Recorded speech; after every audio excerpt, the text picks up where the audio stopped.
buenas noches, queridos amigos. Aquí los saluda Janet Noltenius de Casa de la Cultura El Salvador en Washington.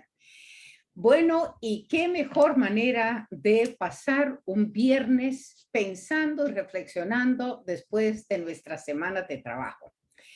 Y vamos a tener el gusto de estar con el doctor Héctor Lindo Fuentes, que ha preparado un video especial para nosotros para que luego podamos hacerle preguntas. ¿Y cuál es el tema de esta noche? Es la historia oculta de la bandera salvadoreña, y este es el segundo segmento sobre este tema. Y doctor Lindo, bienvenido, qué gusto de tenerlo con nosotros. Muchas gracias por siempre darnos ese placer. Cuéntenos, ¿cómo nos va a enseñar ahora? Bueno, muchas gracias, doctora. Siempre es un gusto estar con ustedes y con la fiel audiencia. Ya no son los números que teníamos cuando la pandemia, pero mejor que haya pasado la pandemia. Pero bueno, pero queda el video y la gente que no pudo estar con nosotros hoy en viernes, que es un día difícil, pues lo puede ver más tarde. En todo caso, hoy vamos a hacer la segunda parte de la historia oculta de la bandera salvadoreña. Entonces, para ser más eficientes y guardar mejor el tiempo y empacar más material junto, mejor lo puse todo en un video. Lo voy a presentar y al final podemos tener la sesión de preguntas y respuestas, si le parece. ¿Me da permiso, doctora? Absolutamente, adelante. Ok, vamos a compartir la pantalla.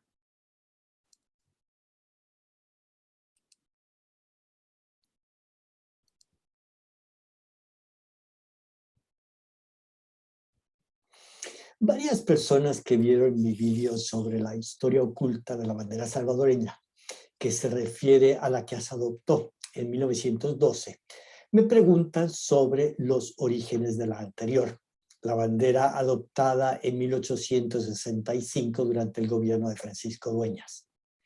Para responder a estas inquietudes he hecho este vídeo.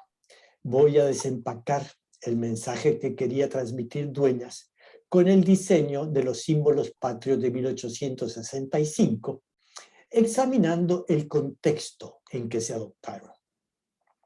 Dos decretos nos dan la información básica y el marco temporal. Aquí pueden ver la portada de El Constitucional, el diario oficial de la época, en el que se publica un decreto legislativo del 14 de febrero de 1865. El documento autoriza al Poder Ejecutivo para que acuerde los colores del pabellón nacional y los atributos del escudo de armas. La justificación para esta acción aparece en los considerandos, donde dice que la República de El Salvador no ha decretado todavía su pabellón y escudo de armas que le corresponden, habiéndolo hecho ya los demás estados centroamericanos después de la disolución del Pacto Federal. Esto nos indica que la decisión es importante. Se trata de dar al país sus primeros símbolos patrios como nueva entidad política. La consecuencia de esta autorización fue el decreto ejecutivo del 28 de abril, que en su primer artículo dice que el pabellón nacional se compondrá de 5 fajas azules y 4 blancas. En el ángulo superior inmediato al asta llevará un cuadro encarnado de una vara por un lado, en el cual se colocarán 9 estrellas blancas de 5 ángulos salientes cada una, representando los 9 departamentos de la República. El segundo artículo dice que la bandera antedicha será la mercante, la de guerra tendrá los mismos colores y dimensiones, y en el cuadro encarnado de que se ha hecho mención tendrá el escudo de armas de la República, llevando al reverso las 9 estrellas de los departamentos. Finalmente, el artículo 3 dice que el escudo de armas nacional será el mismo de la antigua Federación Centroamericana, con las modificaciones siguientes. Primero, en el lugar de los 5 volcanes que representaban los 5 estados de la Federación, habrá solamente uno en actividad, imitando a Lizalco. Y luego sigue describiendo los detalles. Pero yo quería resaltar este cambio de 5 volcanes a 1. Esta imagen muestra la bandera con la versión del escudo y esta otra con la versión de las estrellas. Por supuesto, lo primero que salta a la vista es que, a diferencia de Nicaragua y Honduras, que habían mantenido el diseño básico de la antigua bandera federal, cambiando simplemente el escudo, el diseño de la salvadoreña era muy similar a la estadounidense. Ahora les muestro el escudo de la República Federal. Así aparece en la portada de una de las primeras versiones impresas de la Constitución Federal. Esta otra es una representación moderna a colores para facilitar la lectura y compararla con el diseño de 1865. Como dice el decreto mismo, Dueñas tomó la decisión explícita de abandonar la simbología de los 5 estados de la Federación representados por 5 volcanes y sustituirla con la de un solo volcán, para indicar que El Salvador era una entidad totalmente diferente y separada. Digo que la decisión la tomó Dueñas porque, según el presupuesto de ese año, el total del Poder Ejecutivo tenía como personal solamente a 17 personas, incluyendo al presidente, sus 3 ministros y hasta el portero. Cuando la legislatura delegaba al Poder Ejecutivo la decisión de la bandera, realmente se refería al presidente. Nuestro objetivo hoy es tratar de comprender por qué escogió una bandera similar a la de Estados Unidos y un escudo con un solo volcán. En el proceso veremos que la bandera y el escudo reflejan 2 cosas importantes: un momento político y la manera en que la historia de El Salvador está conectada a lo que ocurre en el resto del mundo. Para comprender este tema hablaremos primero sobre el entorno internacional, luego sobre los problemas políticos internos que enfrentaba Dueñas y finalmente discutiremos la relación entre este contexto y el diseño de los símbolos patrios. Pasemos ahora a eventos en otros países que de una manera u otra tienen que ver con nuestra historia. Veamos primero la situación en Estados Unidos, país que desde 1863 estaba enfrascado en una guerra civil que enfrentaba a los estados del norte con los del sur, los cuales querían separarse de la Unión para mantener el sistema esclavista que había llevado enorme riqueza a una élite blanca a costa del sufrimiento de miles. En medio de esta situación bélica, el presidente Abraham Lincoln y su secretario de Estado, William Seward, se preocupaban mucho de que el conflicto interno creaba una percepción de debilidad que podían aprovechar potencias rivales, particularmente países europeos que en esos años estaban enfrascados en proyectos de expansión imperialista. Por este motivo les inquietaba lo que estaba ocurriendo en México y la relación de México con Centroamérica. Dirijamos ahora la atención a la situación en México. En México, al igual que Centroamérica, la independencia tuvo como corolario décadas de inestabilidad política, con frecuentes cambios de gobierno debido al conflicto entre liberales y conservadores. Era tanta la inestabilidad que creció la nostalgia por los años más calmados del Imperio Español, lo que favoreció a los grupos conservadores. En ese momento en que la balanza se inclinó a su favor, los conservadores mexicanos, con la ayuda del ejército francés, impusieron un sistema de gobierno monárquico, con Maximiliano I, un emperador europeo, a la cabeza. El emperador francés, Napoleón III, los apoyó a fondo porque quería extender su influencia hacia toda Latinoamérica. Este conflicto entre liberales y conservadores, entre quienes querían perfeccionar las instituciones republicanas y aquellos que tenían nostalgia del pasado, también se daba en Guatemala, donde gobernaba el conservador Rafael Carrera, con el apoyo de las grandes familias que habían tenido posiciones de privilegio desde la época del Imperio Español y además de la jerarquía de la Iglesia Católica. Carrera había abandonado toda pretensión de límites constitucionales a su poder y se había declarado presidente vitalicio. La posición conservadora de nostalgia del pasado que representaba Carrera se reflejó en la bandera de Guatemala. Vean primero el pabellón azul, blanco y azul de la Federación. Luego el rojo y gualda de la monarquía española. Combinamos los dos y tenemos el de Rafael Carrera, que claramente simboliza un deseo de regresar al pasado español. La cuarta zona geográfica que nos ayuda a comprender el contexto en que se selecciona la bandera salvadoreña de 1865 es el Istmo de Panamá, que en esos años todavía era parte de Colombia. Vamos a retroceder un poco en el tiempo. 10 años atrás, en 1855, había comenzado a funcionar el ferrocarril de Panamá, que fue algo muy importante para toda la región. La línea del ferrocarril, que tenía más o menos el recorrido del canal actual, representó un cambio importantísimo para el comercio de los países centroamericanos. Brindó una oportunidad fácil y económica para mover personas y bienes desde la costa del Océano Atlántico a la del Pacífico y viceversa.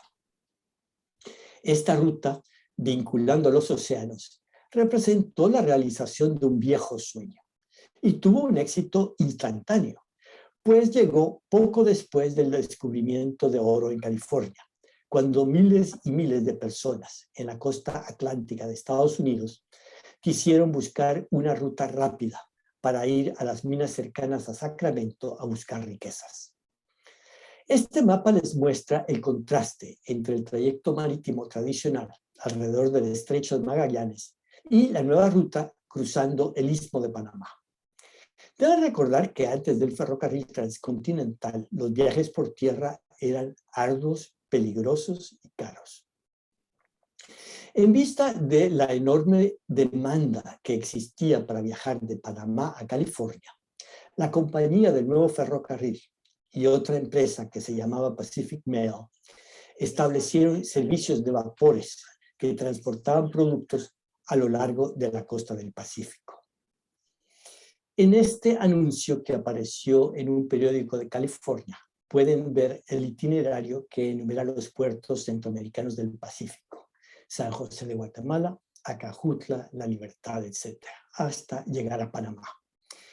Se preguntarán ustedes cómo los acontecimientos que acabo de mencionar sobre la situación en Estados Unidos, México, Guatemala y Panamá convergen en 1865 y nos ayudan a comprender el tema que nos ocupa. Empecemos por la importancia de la ruta entre los océanos. Una de las consecuencias del movimiento de gente a través de Centroamérica para llegar a California fue el intento del filibustero William Walker en 1856 de apoderarse de Nicaragua. La reacción de los países centroamericanos fue organizar un ejército aliado que logró expulsarlo. Entre los peligros que traía Walker a Centroamérica se encontraba el apoyo que recibía de estados esclavistas del sur de Estados Unidos, al grado que decretó que la esclavitud iba a ser legal en Nicaragua. Uno de los comandantes salvadoreños del ejército aliado fue Gerardo Barrios, que quiso utilizar la fama que obtuvo en la lucha contra el filibustero como trampolín para llegar a la presidencia, lo que logró después de varios intentos. Como Barrios era un liberal, heredero de Morazán, anticlerical, y trató de unir Centroamérica en contra de Carrera, el guatemalteco lo vio como amenaza y en 1863 lo derrocó e impuso a Francisco Dueñas como presidente de El Salvador. El año de 1863 estuvo dominado por el conflicto entre Carrera y Barrios. Las tropas guatemaltecas entraron al país por primera vez en febrero. La ofensiva continuó hasta octubre, cuando el presidente vitalicio entró a San Salvador con su ejército. La prolongada guerra tuvo momentos dramáticos. Les voy a leer un par de citas sobre la situación en San Salvador durante la última etapa del conflicto, cuando las tropas guatemaltecas llegaron a la capital. La primera cita viene de las memorias de un general guatemalteco que describe con cierta admiración las fortificaciones en la capital. La ciudad estaba convertida en una verdadera plaza fuerte. Tenía una doble línea de defensa. La una, que llamaremos exterior, en las garitas o avenidas de la población. Constaba de una serie de reductos u obras sueltas, todas de tierra con empalizadas de enormes dimensiones, muy inmediatas unas a otras y profundamente clavadas en tierra.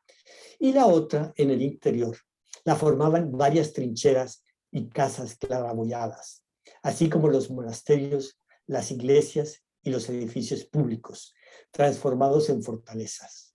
Contaba además con una poderosa artillería y cerca de 4.000 hombres, y algunos víveres y provisiones.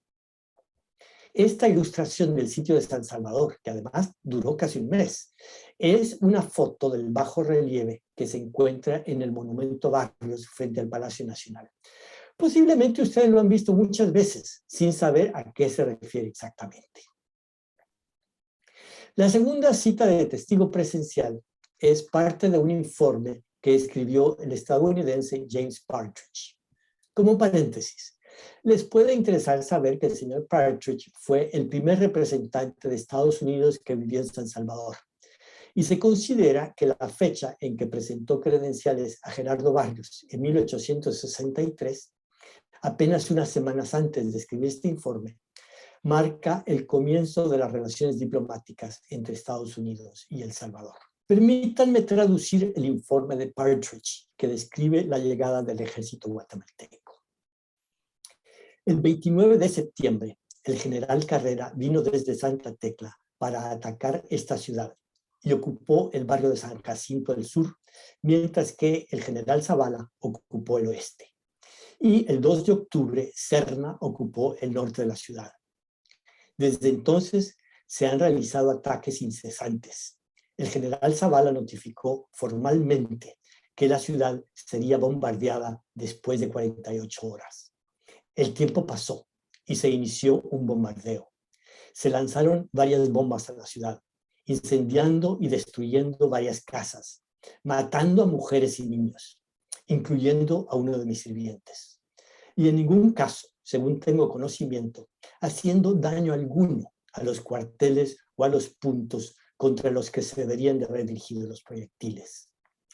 Los residentes extranjeros denunciaron el problema y se les prometió alivio, pero tal es la ignorancia y falta de habilidad de quienes dirigen la artillería, que aunque apuntan hacia las casas del presidente Barrios y de otros salvadoreños prominentes, siempre fallan, y las casas afectadas son las de residentes extranjeros, como la del vicecónsul inglés, donde una bomba que cayó en el techo deshizo en pedazos a uno de sus sirvientes, y la del vicecónsul francés, que por poco escapó de la muerte por la misma causa.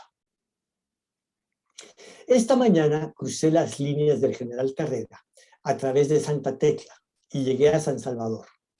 Encontré que se había cortado el acceso a casi todas las provisiones, que las tuberías de agua estaban destruidas, aunque afortunadamente la temporada de lluvias aún no ha terminado, y que había unas 250 personas en los hospitales, mal atendidas y sufriendo heridas.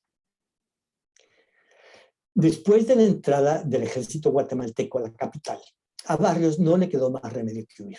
Logró escapar el cerco del enemigo y después, en muchas peripecias, llegó al puerto de la Unión, donde embarcó hacia Nueva York vía el ferrocarril de Panamá.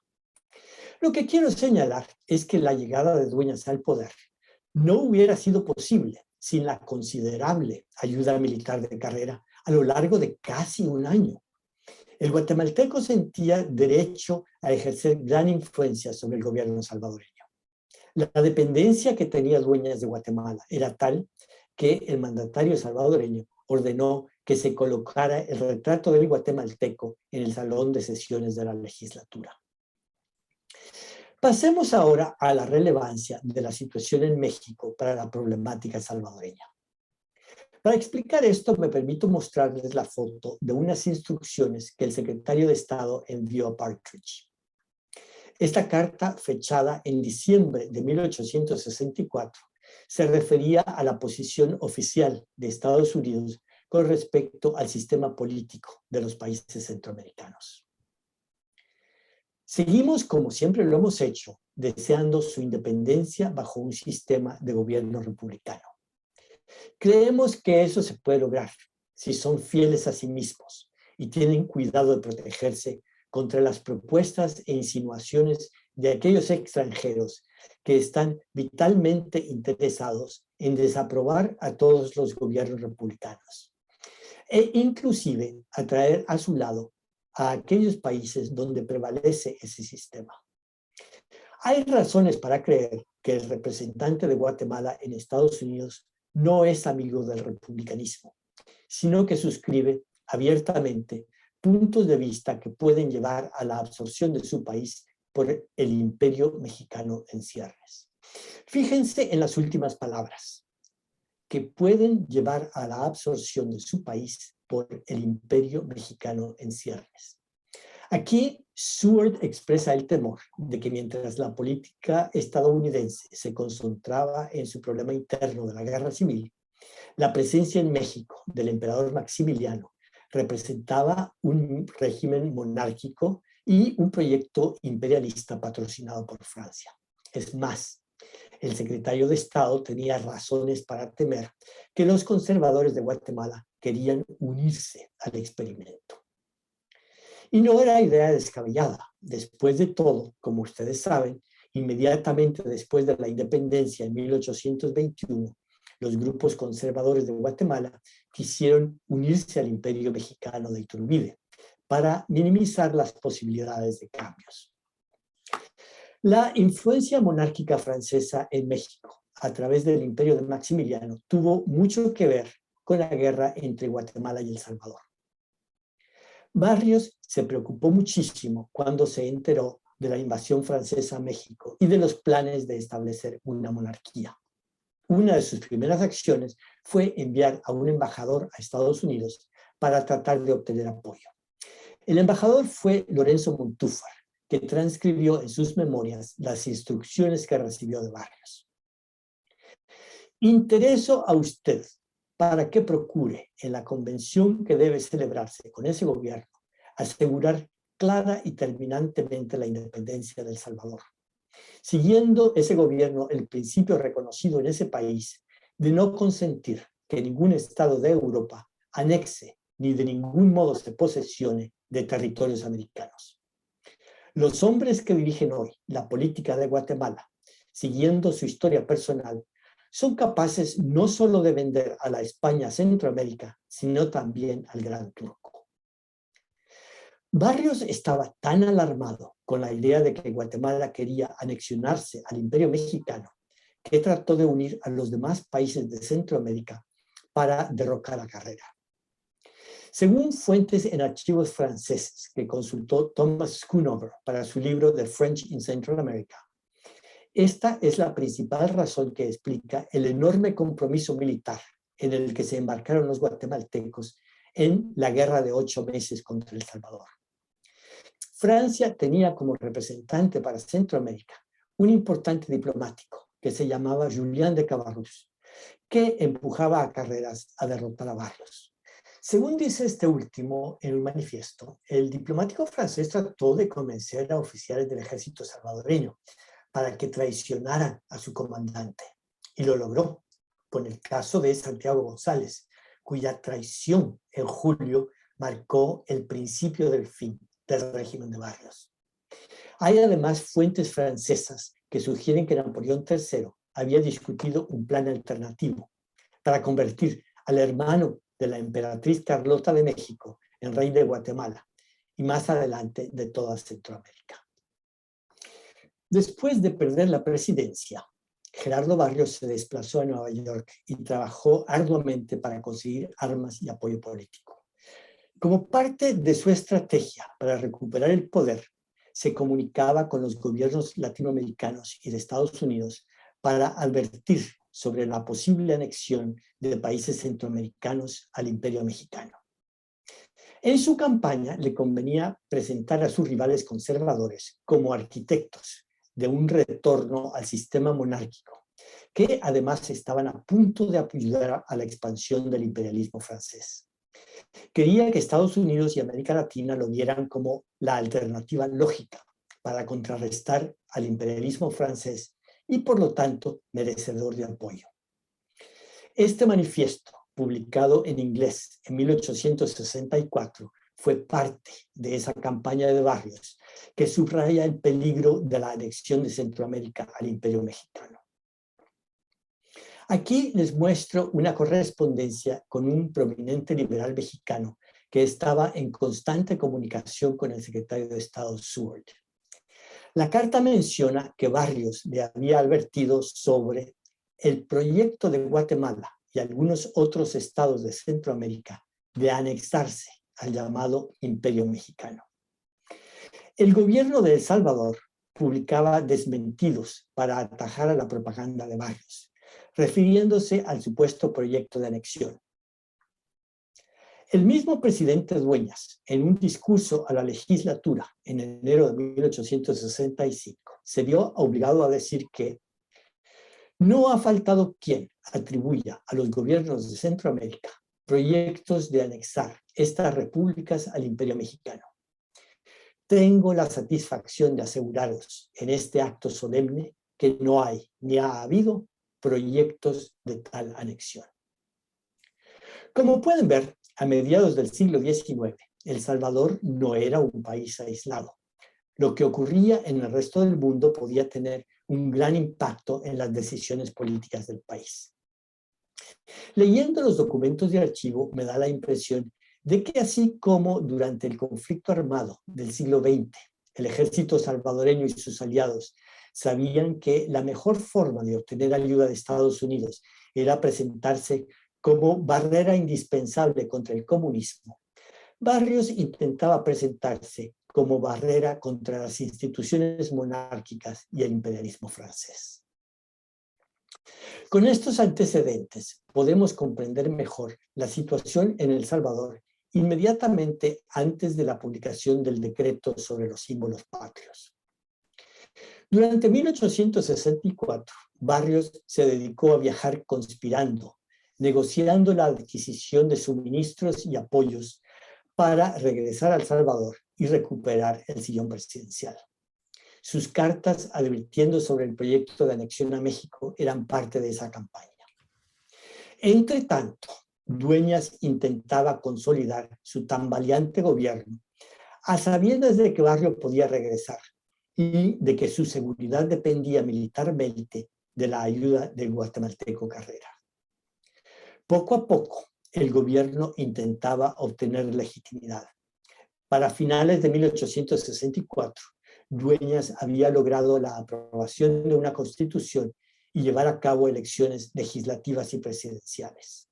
A juzgar por las cifras de resultados, la votación no fue particularmente limpia. Dueñas recibió 96% de los votos, lo cual resulta sumamente sospechoso. Veamos ahora más de cerca, con la ayuda de una cronología, los días cercanos a los dos decretos relacionados con los símbolos patrios. Como pueden ver, el 14 de febrero, 2 semanas antes de comenzar el periodo presidencial, la legislatura aprobó el decreto que facultaba a Dueñas para diseñar una nueva bandera. Esto indica que era un tema de gran prioridad en el proyecto de consolidación del régimen. Luego vienen en rápida sucesión acontecimientos que alteraron el equilibrio político de Centroamérica. Rafael Carrera, el líder conservador promonárquico que había dominado la región y particularmente El Salvador, cayó gravemente enfermo a mediados de marzo. Mientras agonizaba el presidente guatemalteco, terminó la guerra civil en Estados Unidos. El 14 de abril murió Carrera. El día siguiente fue el asesinato de Abraham Lincoln. Estos acontecimientos tuvieron consecuencias continentales que definitivamente alcanzaron a El Salvador. Empecemos con las consecuencias de estas noticias para el continente.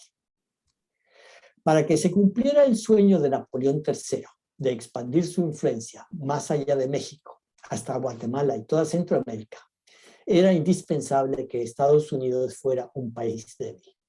Él creía que si los Estados Confederados triunfaban en la Guerra Civil de Estados Unidos, este país se dividiría, dejaría de ser una potencia y no podría frenar la influencia francesa en Latinoamérica. Sus cálculos se disiparon en una semana y el proyecto del Imperio Mexicano comenzó a verse como causa perdida. Pasemos al siguiente punto. ¿Qué representaba la muerte de Carrera para la situación en El Salvador? Pues significaba que había una esperanza para los seguidores de Barrios. De manera sorpresiva, había desaparecido de la escena el hombre que había sido instrumental para colocar y mantener a Dueñas en el poder. Tanto el general Barrios como sus seguidores redoblaron los esfuerzos para organizar un regreso triunfal. El 28 de abril, en medio de estas tensiones, se publicó el decreto de creación de la nueva bandera. Es decir, Dueñas dedicó tiempo a los nuevos símbolos patrios cuando los enemigos del régimen estaban en buena posición para derrocarlo. Y Carreras ya no estaba ahí para darle apoyo militar. Esta es otra indicación de que el tema de la bandera tenía mucha trascendencia política. Esta información nos sirve para tratar de comprender el mensaje que Dueñas quería transmitir con la bandera y el escudo de 1865. Hay dos comparaciones que considero relevantes. Primero, contrastemos la nueva bandera y la de la Federación. Aquí lo que salta a la vista es que El Salvador, a diferencia de Honduras y Nicaragua, que mantuvieron el diseño básico de la bandera federal, optó por un cambio importante. El nuevo pabellón mantenía los colores de la bandera federal, pero la bandera de barras y estrellas era muy similar a la de Estados Unidos. Para entender la razón de este cambio, veamos el contraste con el estandarte guatemalteco. Yo veo aquí la diferencia más importante. La bandera de Carrera apunta claramente a una identificación con un pasado colonial, monárquico, combinando los colores de España, rojo y gualda, con el azul blanco y azul de la Federación. La de Dueñas, que se aprobó después de la muerte de Carrera, cuando la viabilidad del Imperio Mexicano comenzaba a desaparecer y había pasado el peligro de segregación en Estados Unidos, busca identificarse con el sistema político de la República Democrática del Norte. El nuevo símbolo patrio transmitía dos señales importantes, tanto cara al exterior como a la población salvadoreña.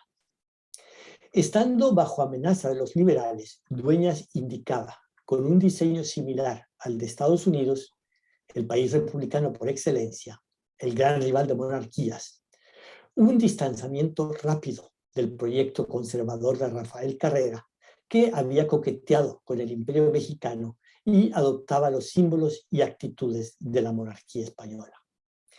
En circunstancias en que Barrios hablaba de que El Salvador y Guatemala querían incorporarse al Imperio Mexicano, la nueva bandera lo contradecía.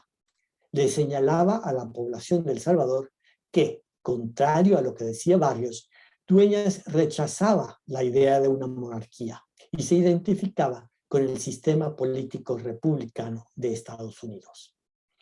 Además, al adoptar un escudo con un solo volcán, dejaba atrás a la Federación y a intentos de reunificarla que habían causado tantas guerras en Centroamérica.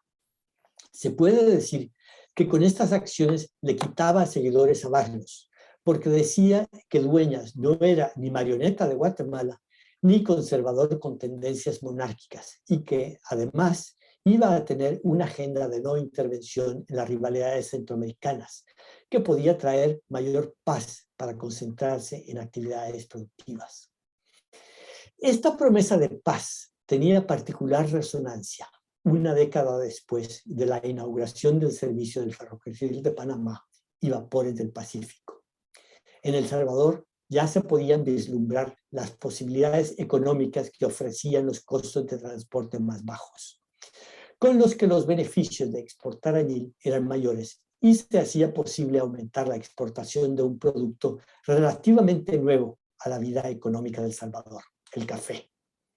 La nueva bandera reflejaba de manera fidedigna los vientos de cambio, un distanciamiento inmediato del gobierno de Guatemala, el abandono del proyecto conservador de nostalgia a la monarquía española, el abrazo de un nuevo rumbo como país republicano separado de la federación y las posibilidades económicas de una vida en paz.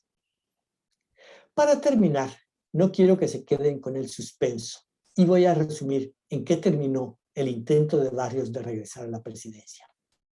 Lo haré nuevamente con la ayuda de una cronología para que no se pierda. Como comentamos, después de la muerte de Cárdenas, pareció que se estaba abriendo una gran oportunidad para el regreso de Gerardo Barrios a la presidencia. El 15 de mayo, el general Trinidad Cabañas, que era uno de los aliados de Barrios, comenzó un levantamiento en San Miguel. El expresidente todavía estaba en Panamá consiguiendo pertrechos, pero se apresuró a dirigirse a la costa salvadoreña y desembarcó en Meanguera, en el Golfo de Fonseca, el 17 de junio. Pero ya para entonces las tropas de Dueñas habían derrotado a Trinidad Cabañas. Barrios no vio la posibilidad de seguir adelante y se embarcó rumbo a Panamá.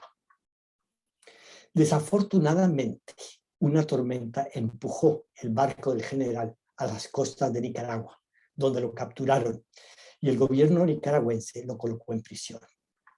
Desde ese momento, las autoridades salvadoreñas trataron de buscar su extradición. Hubo varias negociaciones y por fin Nicaragua acordó extraditar a Barrios, pero no sin exigir un compromiso de parte del gobierno de El Salvador a respetarle la vida. Después del desembarco de Barrios, el 27 de julio en La Libertad, lo llevaron a una prisión en San Salvador. Pero ya llegaban las fiestas de agosto, lo que atrasó el proceso judicial. El 10 de agosto comenzó el juicio militar y Dueñas decidió no respetar el acuerdo al que se había llegado con Nicaragua. Con el pretexto de que el Poder Ejecutivo no podía tener influencia sobre el judicial, sancionó la sentencia de muerte que dictó el Tribunal Militar. El país estaba en estado de sitio. Nadie creyó las excusas del gobierno. Gerardo Barrios por fin enfrentó el paredón el 29 de agosto. La narración oficial de sus últimos momentos es muy escueta. Simplemente dice que manifestó el reo deseo de dar un abrazo de despedida al señor general don Santiago González y al señor Ansaldo. Verificado lo cual, suplicó a su digno confesor le dijese una misa sin pompa ni solemnidad alguna. Y habiendo encargado por último al señor general González el cuidado de su entierro, recibió la muerte con entera resignación y su cadáver fue sepultado en el interior de la iglesia del Calvario. Un comentario. Esa conversación entre Barrios y Santiago González es un momento de película. Es el abrazo entre un hombre que estaba a punto de ser fusilado y el traicionero que se había rendido al ejército guatemalteco, haciendo posible la llegada de Dueñas al poder. En otro video, que tal vez les pueda interesar, discuto la historia oculta de la bandera actual de El Salvador, la que se decretó en 1912. Si comparan las dos historias, notarán que ambas banderas simbolizan los difíciles equilibrios que tiene que hacer un país débil que trata de mantener autonomía en medio de cambios en la geopolítica internacional más allá de su control. Muchas gracias por su atención.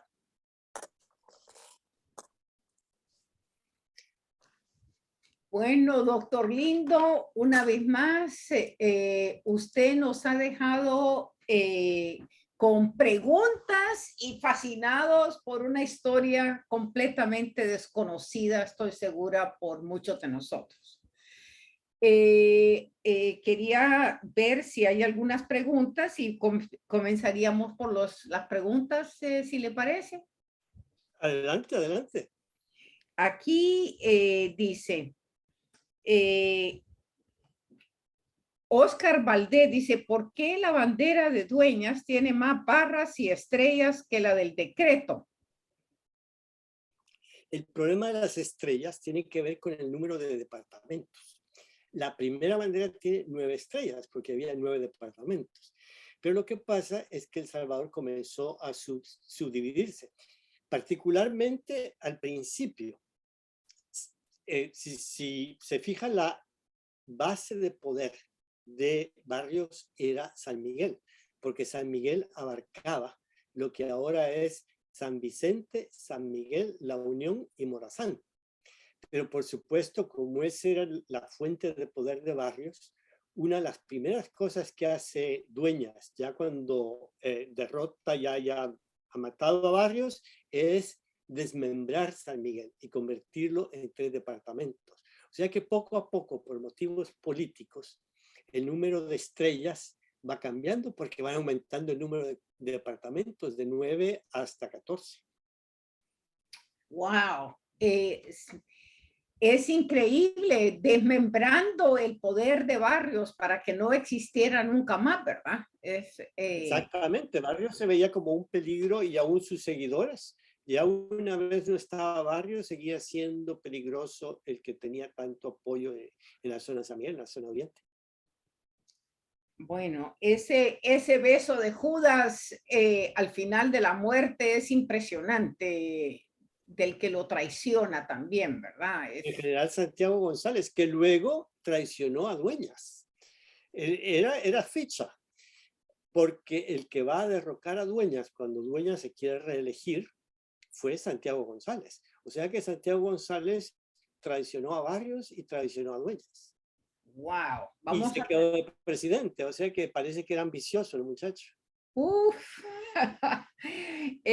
Oscar Valdés dice, la artillería de carrera era como la rusa en Ucrania, dirigida contra civiles. Sí, y según dice Partridge, eran bastante ineptos. Usaban la artillería, pero golpeaban las casas aledañas a la casa de Barrios, pero no la casa de Barrios. Y San Salvador era muy pequeño en aquella época. Una cosa que no mostré es el mapa de las fortificaciones de Barrios, que muestra dónde estaban esas fortificaciones que menciona el general guatemalteco en su narrativa. Y realmente San Salvador era muy pequeño. Pero lo que uno no tiene conciencia y no aparece en los libros de historia, es que fue un sitio un poco como los sitios que estamos leyendo ahora en Ucrania, un mes de sitio de San Salvador que la gente no tenía ya ni qué comer. Y fueron 8 meses de guerra. 1863 fue un año sumamente duro para el país. Sí, así dice Oscar, dice, la política de carrera es tan imperialista como la de Putin. Está haciendo referencia a eso, ¿verdad? Elena Castro Moral dice, interesantísimo tema, la erudición del doctor Lindo en cuanto a la historia del Salvador y la región de Centroamérica es un invaluable aporte a nuestra educación cívica. Gracias por su trabajo. Bueno, muchas gracias. Ya quedó bien conmigo. No, y yo paso leyendo la obra de don Mariano Castro Morán porque para los años 40, que ahora son tan interesantes, la época cuando la gente protestó contra la idea de la reelección, el 44, una de las personas que mejor lo ha escrito es la obra de Mariano Castro Morán, Relámpagos de Libertad. Bueno, habría que regresar a plantear esa obra y hablar un poco de cuáles son los elementos, ¿verdad? Porque lo que estamos viendo también aquí es la interacción entre lo que pasaba en México, lo que pasaba en Estados Unidos, la guerra civil, cada vez que hay una crisis, hay un proceso de reacondicionamiento de las fuerzas políticas en toda la región, ¿verdad? Exactamente, sí. Sí, es que no podemos hablar de nosotros como que fuéramos el principio del mundo, sino que estamos tan debidamente metidos en eso. Está con nosotros Norberto Martínez, María Elena Vázquez, Elizabeth de Aguilar, Ramón González Trejo, Meme Rivas, Marco Gutiérrez, está también Edgar Rosales, Leila Cafia y Galicia, Guillermo Amador, Loli Argueta, José Humberto Sánchez, Emi Castillo, dice, bueno, Oscar Valdés dice, siempre es un gusto aprender de la erudición del doctor Lindo. Patricia Cornejo, Blanca Cedillo dice, los amantes de la historia, como es mi caso, agradecemos al historiador doctor Lindo por su excelente disertación. Han aumentado mis conocimientos sobre la historia de El Salvador y Centroamérica. Dice María Elena Vázquez Arémalo, reflexionando la cátedra, hemos aprendido de Gerardo Barrios un final terrible cuando conocemos qué aportes más ha dado. Eso, y lo que lo lleva al paredón. Barrios es interesante cómo él también va a Estados Unidos, Héctor, a, a, a buscar ayuda, a ver de qué manera consigue apoyos para volver a instaurarse, ¿verdad? A hacer cabildeo, así como se hace ahora. Iba a hacer cabildeo, mandó a traducir un manifiesto en 1864, es decir, a las semanas de haber llegado, hace traducir este manifiesto, y el manifiesto es muy interesante, que habla, por ejemplo, de las maquinaciones del embajador francés en Guatemala, y dice cómo el embajador francés prácticamente compró a Santiago González.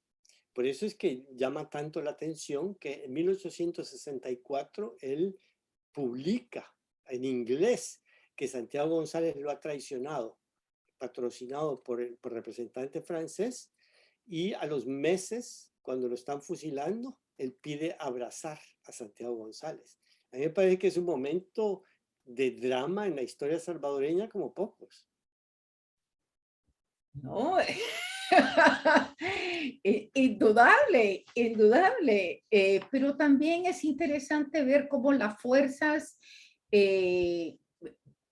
conservadoras se meten a querer emular hasta la misma bandera española. Es una cosa, En Guatemala, en claro. Guatemala, porque de hecho Dueñas, él no era tan conservador. Dueñas fue un oportunista, él aprovechó que Carrera quería deshacerse de Barrios, pero en sus políticas, Dueñas en general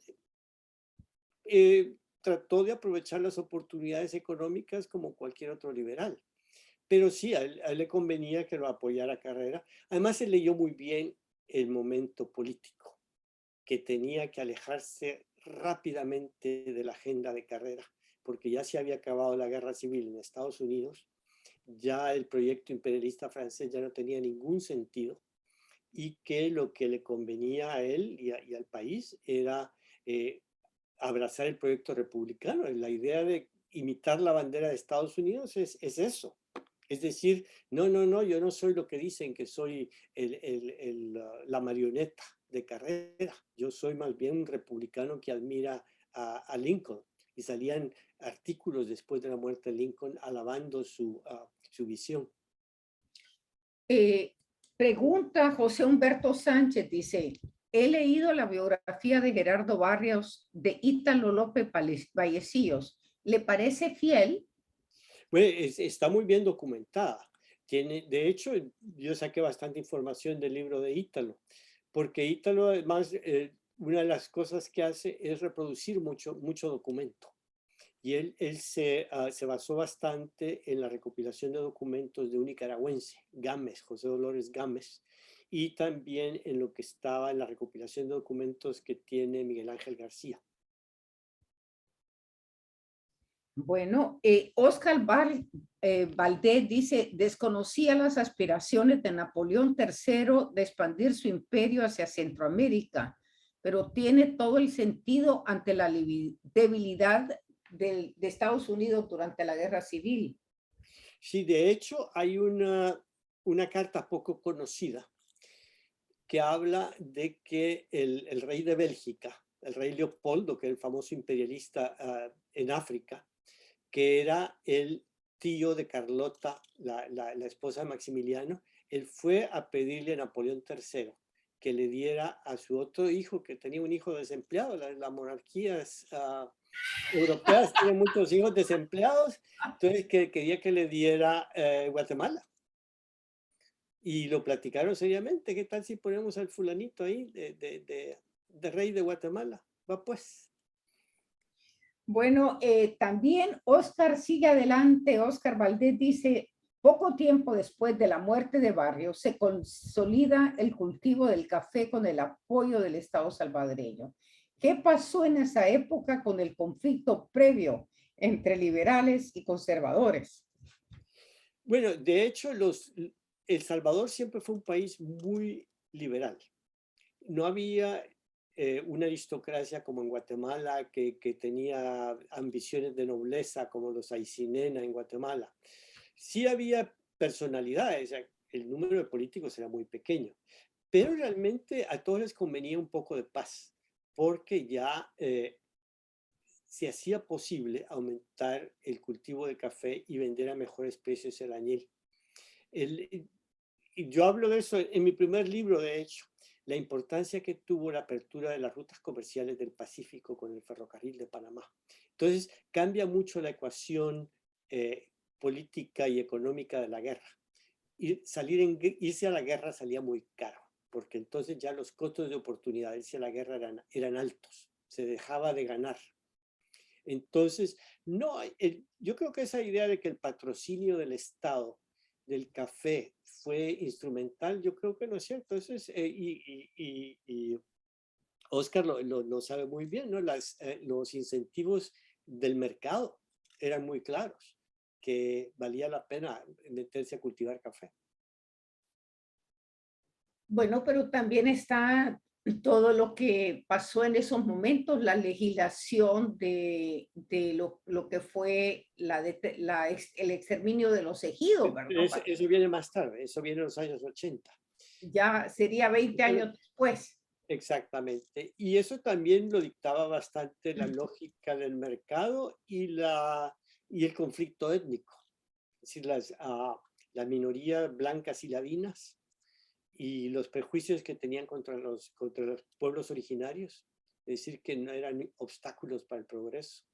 O sea que había un elemento político, un elemento étnico y un elemento económico.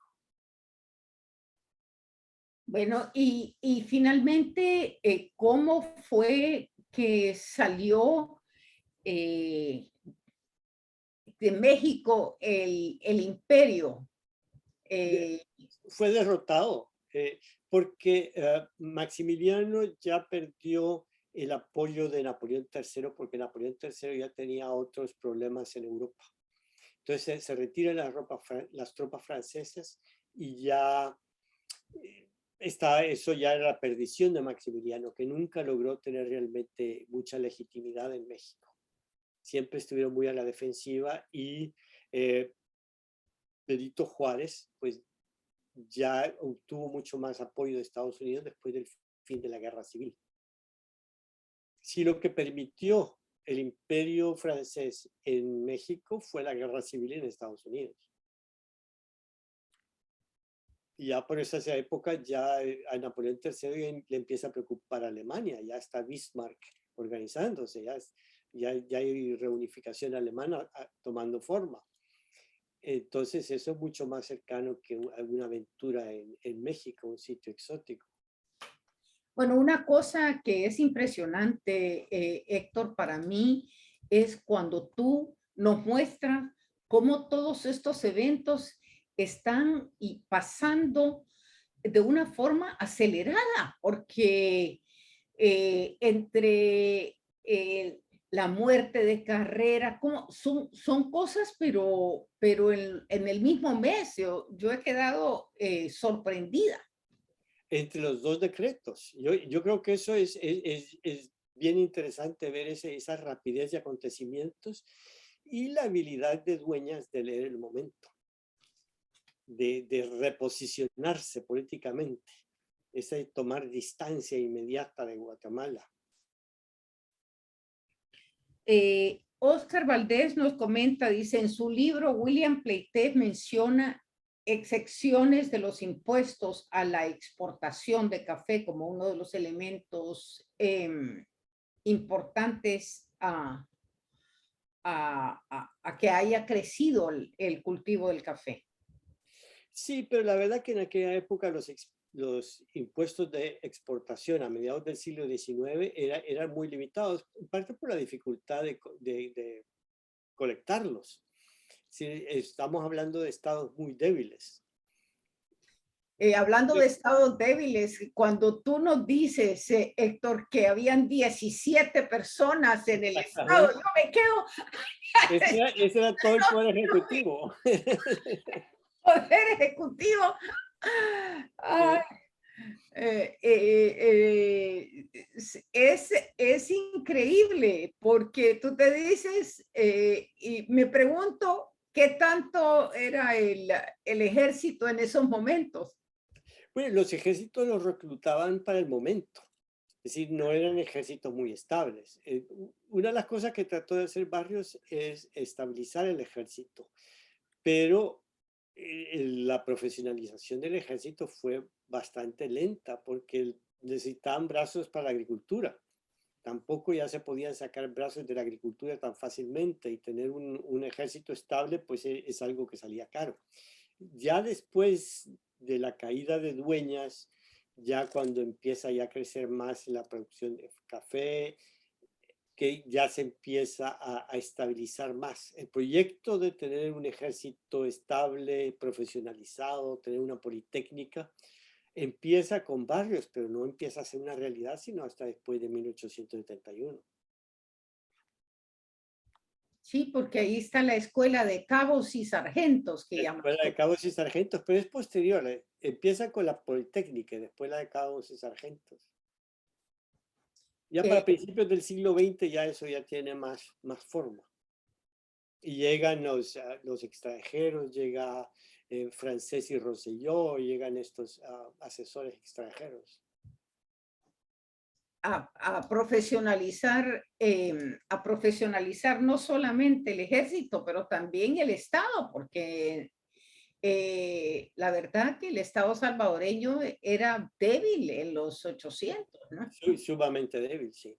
Y son los fondos del café los que ayudan a consolidar el Estado. Ya hay dinero para hacer más escuelas, para tener más burócratas, un registro de propiedad, todos los elementos, ¿no? de un Estado, un poder judicial más o menos.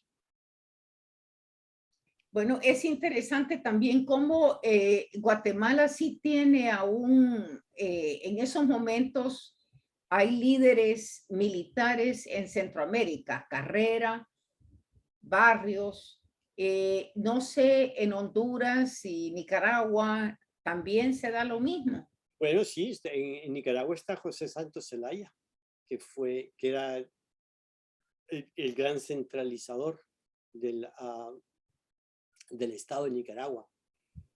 Es un poco más tarde. Ajá, ajá. Porque lo que pasa es que Nicaragua quedó muy dividida después de la llegada de William Walker. Que el hecho de que los liberales hayan dejado entrar a William Walker y hayan apoyado a William Walker por un tiempo, dejó a Nicaragua muy dividida. Bueno, quisiera, Héctor, darte las gracias, ¿verdad? Ana Patricia Pérez Bene Turquía dice, Héctor siempre muy bien documentado y es un gusto escuchar los procesos históricos narrados por él. Felicitaciones, Héctor, muchas gracias. Muchas gracias, dicen todos, y muchas gracias, digo yo también, Héctor. Y a ver cuándo podemos ver, cada vez que veo yo cómo mal utilizamos la utilización de la bandera para todo ahora. Los colores azul y blanco se están utilizando para absolutamente todo. Ya no es un símbolo patrio, es más. Espero poder que nos presentes más cómo se ha ido, cómo la utilización misma, ¿no? De ese símbolo patrio. Sí, bueno, y yo también uso un poco estas historias de la bandera como es un tema que atrae un poco la atención para, como una ventana para hablar sobre la historia de El Salvador, cosas poco conocidas, pero que realmente muestran esa historia conectada de El Salvador con el resto del mundo. Entonces un poco uso las banderas un poco como apoyo también para contar una historia más amplia de los procesos políticos en El Salvador. Bueno, muchísimas gracias, Héctor. Quedamos como siempre muy agradecidos y esperamos verte pronto y tenerte aquí hablando sobre cualquier tema que sea de interés para ti, porque siempre estamos listos y dichosos a aprender de ti. Muchísimas gracias, Héctor. Muy buenas noches y buenas noches a todos. Y muchas gracias a los asistentes por haber asistido a esta presentación. Bueno, compartan, queridos amigos, compartan para que otros tengan la oportunidad de beneficiarse de esta magnífica presentación. Gracias. Buenas noches. Buenas noches.